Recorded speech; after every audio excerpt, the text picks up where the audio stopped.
इसलिए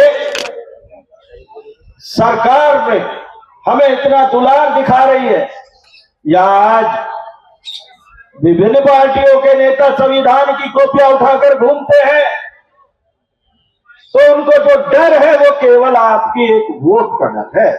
क्योंकि आज देश के हालात ये हैं कि ना आपका बच्चा डॉक्टर बन सकता है, ना आपका बच्चा इंजीनियर बन सकता, ना आईएएस बन सकता, ना आईपीएस। वर्गीकरण तो एक अलग मामला है, लेकिन उससे पहले आर्थिक जो समस्या है वो सबसे बड़ी है। और आर्थिक समस्या ये है कि आज बच्चे का एडमिशन और मंच पर आसीन हमारे प्रेरणा स्रोत आदरणीय वीर सिंह बौद्ध जी, जो भारतीय समाज निर्माण के राष्ट्रीय अध्यक्ष हैं, और उनकी प्रेरणा हमें मिलती है और हम उनकी प्रेरणा लेकर आगे बढ़ते रहते हैं। साथ ही जो हमारा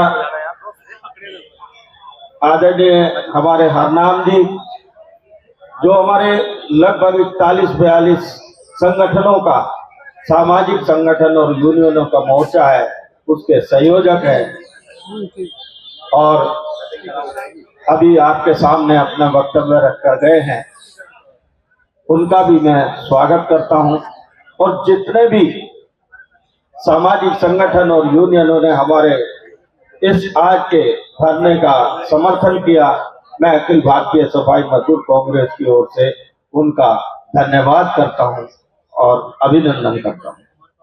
साथ ही मंच पर उपस्थित अखिल भारतीय सफाई मजदूर कांग्रेस के सभी जाबाज कार्यकर्ता और हमारे प्रदेशों के अध्यक्ष, प्रदेश की राष्ट्रीय कार्यकारिणी के पदाधिकारीगण, सम्मानित मंच और दिल्ली की जो टीम है,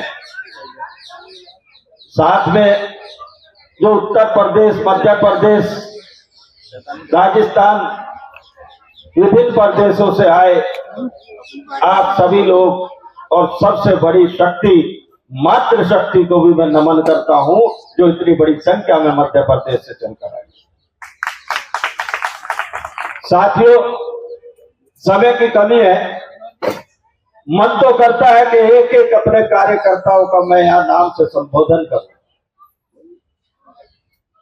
लेकिन हमारे महामंत्री विजय बौद्ध जी ने भी बताया और आपको भी जानकारी कि 5 बजे तक हमें इस कार्यक्रम की परमिशन, और हम लोग संविधान के तहत चलने वाले लोग, हम कभी भी संविधान से हटकर चल नहीं सकते। अभी कोई कह रहा था कि बटोगे तो कटोगे, और मैं ये कह रहा हूं कि संविधान से हटोगे तो कटोगे। संविधान से जैसे ही हटोगे वैसे ही काट दिए जाओगे। इसलिए अपने उस संविधान को, जिस संविधान में आपके लिए बाबा साहब ने आपके जीवन के लिए सुरक्षा कवच तैयार करके दिया, उस सुरक्षा कवच को जब तक आप अपने साथ रखोगे तब तक आप सुरक्षित हो। मात्र इस धरती पर अगर आज के इस युग में आपको कोई बचा सकता है, आपको सम्मान दे सकता है, आपको शक्ति दे सकता है, तो वो केवल है संविधान। आदरणीय वीर सिंह बौद्ध जी ने उसके बारे में आपको बता ही दिया कि संविधान एक ऐसा दस्तावेज है जो हर एक को बराबरी का दर्जा देता है। बाबा साहब ने बहुत दूर की सोचकर आपके हकों की रक्षा और सुरक्षा के लिए उसने सब कुछ लिखा है। साथियों, बाबा साहब ने आपको वोट का अधिकार भी दिया, और ये बाबा साहब की वोट का अधिकार का एक रिजल्ट आया। आपने देखा होगा कि लोकसभा के चुनाव का जो रिजल्ट आया, उस रिजल्ट ने बता दिया कि इस देश में वाल्मीकि समाज भी जिंदा है और वो रहता है। केवल उस रिजल्ट ने बताया, और वही रिजल्ट है जो हमें बताता है कि वर्गीकरण करना क्यों जरूरी है। सुप्रीम कोर्ट का 1 अगस्त को आदेश आता है कि सभी राज्य सरकारों को वर्गीकरण अपने राज्य में करना चाहिए। हम स्वागत करते हैं और धन्यवाद करते हैं माननीय सुप्रीम कोर्ट का कि उन्होंने 20 साल बाद कम से कम ये महसूस करा, क्योंकि दिल्ली की न्याय व्यवस्था बड़ी चरमाई हुई होती। 20 साल लग गए। कितने ही हमारे युवा बच्चे उस उम्र से बाहर हो गए। हजारों हमारे बच्चे कहीं ना कहीं अच्छी पोस्ट पर और अधिकारी होते, लेकिन इस 20 साल ने हमारा बड़ा नुकसान करा। देर आए दुरुस्त आए, हम फिर भी सर्वोच्च न्यायालय का स्वागत करते हैं, उनका धन्यवाद करते हैं कि उन्होंने इस 20 साल में एक ठोस निर्णय लिया और इस वंचित समाज को कहीं ना कहीं मुख्य धारा में लाने के लिए वर्गीकरण का फैसला। साथियों, मैं वोट की चोट बता रहा था। ये वोट की चोट है कि हरियाणा में चुनाव से पहले घोषणा करनी पड़ती है कि हम वर्गीकरण लागू करेंगे और चुनाव के बाद पहली बैठक में वर्गीकरण लागू कर दिया जाए। यह आपकी वोट की चोट है। आप ये ना समझे कि सरकार हमारी हमदर्द हो गई है। सरकार कोई भी हो, किसी की भी हो, वो कभी भी बहुजन समाज, दलित समाज, पिछड़े समाज की हमदर्द हो ही नहीं सकती। इसलिए सरकार में हमें इतना दुलार दिखा रही है, या आज विभिन्न पार्टियों के नेता संविधान की कॉपियां उठाकर घूमते हैं, तो उनको जो डर है वो केवल आपकी एक वोट का डर है। वो उस डर की वजह से आज संविधान को लेकर निकले हैं। वो उस डर की वजह से आज घर घर में महाराष्ट्र में संविधान बांटने निकले हैं। साथियों, अब क्या करें? हर पार्टी आज कह रही है हम संविधान को मानते हैं। हर पार्टी बहस लग गई कि संविधान को हम ही मानते और कोई नहीं मानता। जो पार्टियां कल तक संविधान को खत्म करने की बात कर रही थी, आज वो पार्टियां संविधान को सर पर लेकर निकली है, लोगों को ये दिखाने के हम ही संविधान की रक्षा करें। ये समझने की जरूरत है। ये हमें समझना होगा, हमें देखना होगा कि संविधान में जो हमारे हक अधिकार हैं वो कौन सी सरकार हमें देगी। संविधान से मिलने वाले हक अधिकार क्या मिल पा रहे हैं और नहीं मिल पा रहे तो हम उसके लिए क्या। क्योंकि समय की भी कमी है, मैं इस वर्गीकरण पर अखिल भारतीय सफाई मजदूर कांग्रेस की अपनी समस्त कार्यकारिणी यहाँ बैठी है। मैं चाहता हूं कि एक दिन का हर प्रदेश में एक दिन इस वर्गीकरण और सामाजिक ठेकेदारी प्रथा को लेकर आज दिल्ली के जंतर मंतर पर यहां से शुरू किया है, लेकिन हर प्रदेश में इसी तरह के धरना प्रदर्शन करना पड़ेगा और काम बंद हड़ताल भी करनी पड़ेगी जब तक हमारी मुख्य दो मांगे पूरी नहीं हुई, वर्गीकरण की और ठेकेदारी प्रथा। साथियों, ठेकेदारी प्रथा एक बहुत बड़ी कोढ़ की बीमारी है और इस बीमारी का असर निचले तबके पर होता है, उस गरीब, उस वंचित और दलित वर्ग पर होता है। बड़े लोगों के लिए ठेकेदारी एक अच्छा पूंजी कमाने का साधन है, लेकिन गरीब लोगों के लिए उनके जीवन व्यापन करने का एक मात्र ऐसा कोढ़ की बीमारी है कि काम वो करता है, मेहनत वो करता है और उसकी मेहनत को ठेकेदार खा जाता है। साथियों, इससे बड़ा कोई अन्याय हो नहीं सकता और बाबा साहब ने संविधान में भी अंकित किया है कि जो रोज होने वाले काम हैं वो ठेकेदारी प्रथा में नहीं आएंगे, नेचर ऑफ जॉब। लेकिन संविधान को लेकर घूमने वालों से मैं इस मंच से पूछना चाहता हूं कि क्या वो इस सफाई के काम को नेचर ऑफ जॉब नहीं मानते? और अगर वो इसको नहीं मानते तो मैं समझता हूं कि बाबा साहब के संविधान को भी वो नहीं मानते। और बाबा साहब के संविधान को जो नहीं मानता बहुजन समाज उनको नहीं मानता।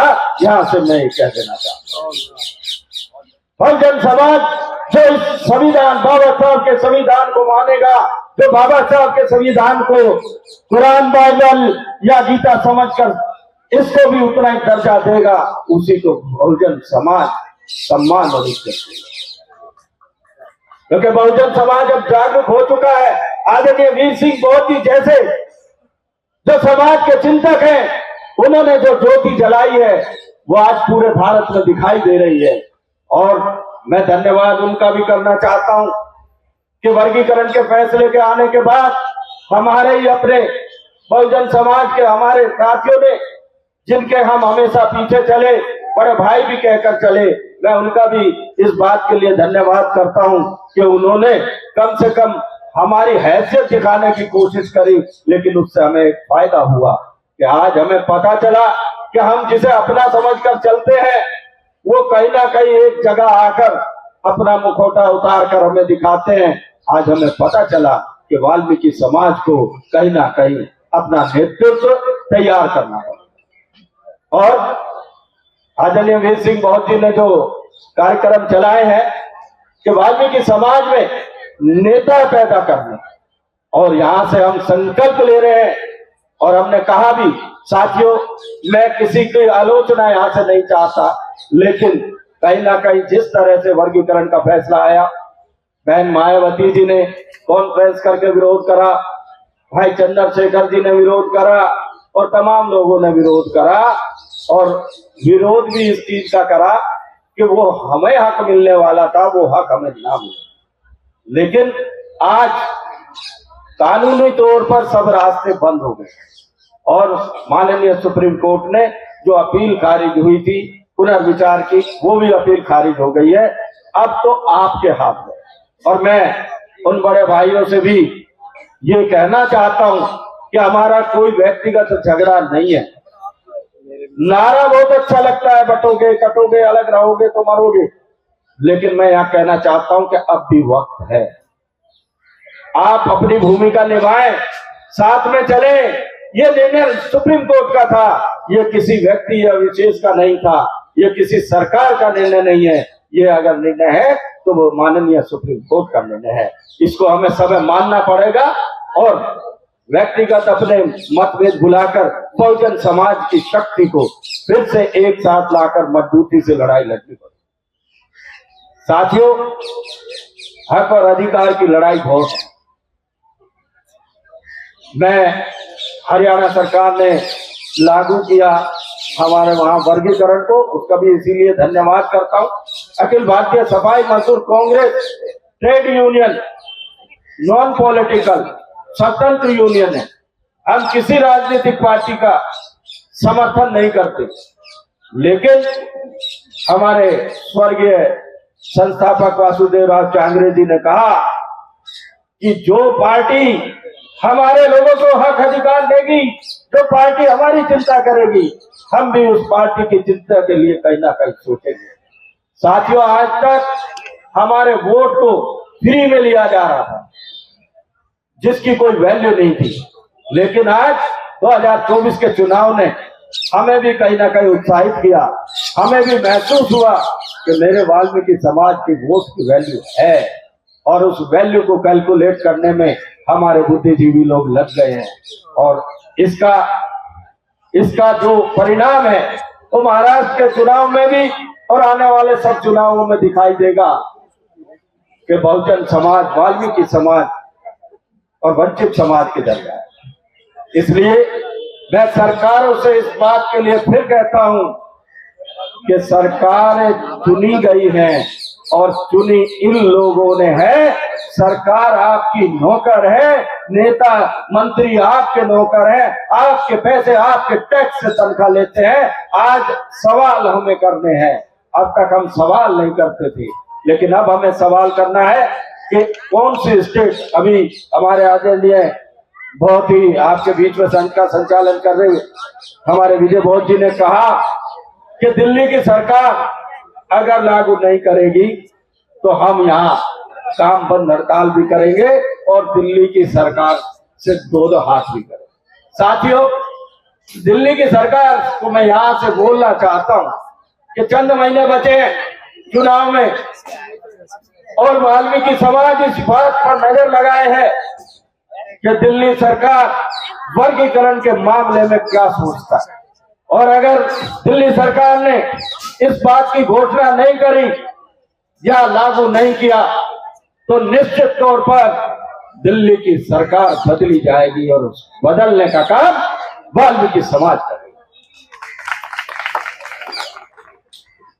हमारी एक और बहुत हमने मांग रखी साथियों कि हमारे पढ़े लिखे बच्चों को निःशुल्क शिक्षा दी जाए, क्योंकि आज देश के हालात ये हैं कि ना आपका बच्चा डॉक्टर बन सकता है, ना आपका बच्चा इंजीनियर बन सकता, ना आईएएस बन सकता, ना आईपीएस। वर्गीकरण तो एक अलग मामला है, लेकिन उससे पहले आर्थिक जो समस्या है वो सबसे बड़ी है। और आर्थिक समस्या यह है कि आज बच्चे का एडमिशन कराने के लिए, डॉक्टर बढ़ाने के लिए भी करोड़ों रुपए चाहिए। एक सफाई कर्मचारी कहां से करोड़ों रुपए लाएगा? इसलिए हमने सरकार से मांग की है, पहला हक अगर किसी सरकार पर और इस देश पर बनता है तो वो कहीं ना कहीं बहुजन समाज और उसमें भी वाल्मीकि समाज, वंचित समाज का बनता है। हमारे बच्चों को शिक्षा का जो संविधान में शिक्षा का अधिकार दिया है उसके तहत हम मांग कर रहे हैं कि हमारे बच्चों को निःशुल्क हायर एजुकेशन दी जाए।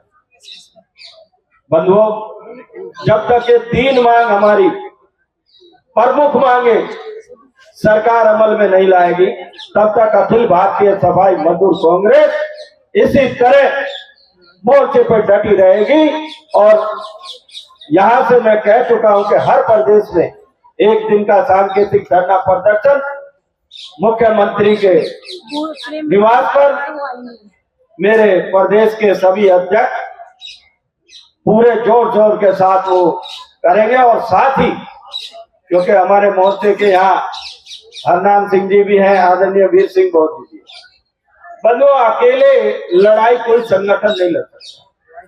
जब हमारी मांग एक है, हमारी पीड़ा एक है, तो हमें कहीं ना कहीं सबको उस मांग और उस पीड़ा को लेकर एक साथ आना होगा। मैं देश के सभी संगठनों से, सामाजिक संगठनों से, सभी ट्रेड यूनियनों से मैं यहाँ से कहना चाहता हूँ कि और बाद की बात है, आपके और लड़ाई या और मतभेद हो सकते हैं, लेकिन जो मांगे हैं जो सबके हित की है, जो आने वाले बच्चों के भविष्य को तय करने वाली है, इन मांगों को लेकर, वर्गीकरण को लेकर, ठेकेदारी प्रथा को लेकर, निःशुल्क शिक्षा को लेकर और भी समाज की ऐसी जो मांगे हैं जिनके लिए हमें लड़ना चाहिए, उस पर हमें एक मंच पर आकर लड़े। और इस काम को आदरणीय वीर सिंह जी बहुत अच्छे से कर रहे हैं, हमारा संगठन भी इनके समर्थन